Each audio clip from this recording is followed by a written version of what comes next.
Au centre de Strasbourg, une énorme fresque représentant une abeille. Un message engagé réalisé par un artiste strasbourgeois, Dan23. Mais qui se cache derrière ce pseudonyme ?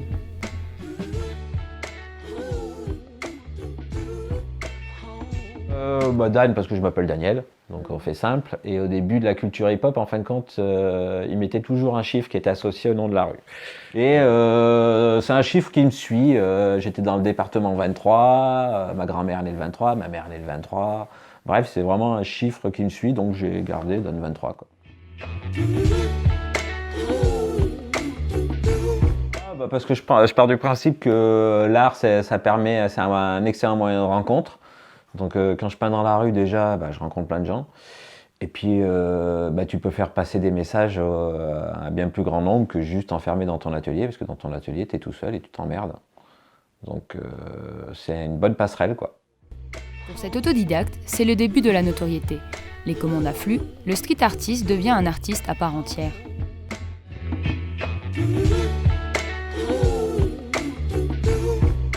Au début, non, pas réellement. Parce que je pense que j'étais pas non plus fini humainement parlant. C'est-à-dire que je me suis formé à ma prise de conscience, elle est venue vraiment au fur et à mesure parce que j'étais conditionné. J'étais conditionné par le monde dans lequel je vis, par mon éducation, par le fait de s'exprimer, c'est quelque chose qui n'est pas forcément bien vu. Donc au début, non, j'avais pas forcément le message, je voulais juste essayer de mettre du beau dans la rue et voilà. Mais au fur et à mesure, la prise de conscience, elle est venue par rapport au choix de peinture que j'ai fait. Et elle s'est affinée, confirmée, et puis maintenant, elle est claire et nette. C'est-à-dire que je pars du principe que maintenant, mes peintures, à chaque fois, doivent avoir un message derrière. Les sujets sont nombreux. La musique, avec des portraits d'artistes. La dénonciation du rôle des médias par la représentation du regard. Un hommage aux utopistes qui rêvent d'un autre monde. Et depuis peu, la préoccupation écologique omniprésente.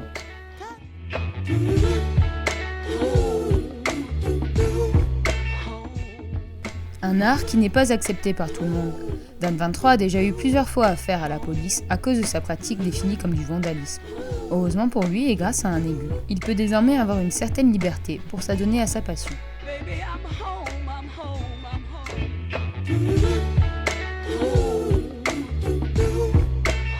Le prochain projet de Dan23 est un livre écrit et illustré sur le thème de l'écologie. Son but est de montrer ce qui arrive à notre monde et de trouver des solutions. C'est gens qui m'ont amené à l'écologie, mais j'ai commencé à m'y intéresser et là j'ai découvert le bordel qu'on a fait, c'est-à-dire que là on a exterminé quasiment entre 60 et 90% des animaux.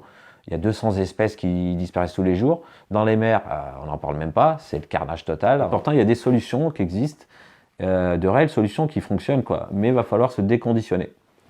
Donc le bouquin c'est vraiment ça, c'est essayer de montrer ce qui est en train de se passer et surtout proposer plein de solutions parce qu'il y a énormément de solutions.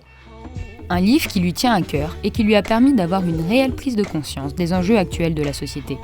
Il va d'ailleurs consacrer tout son mois de décembre en ouvrant son atelier afin d'animer des débats, des discussions ouvertes afin de trouver et proposer des solutions et des réponses aux problèmes environnementaux.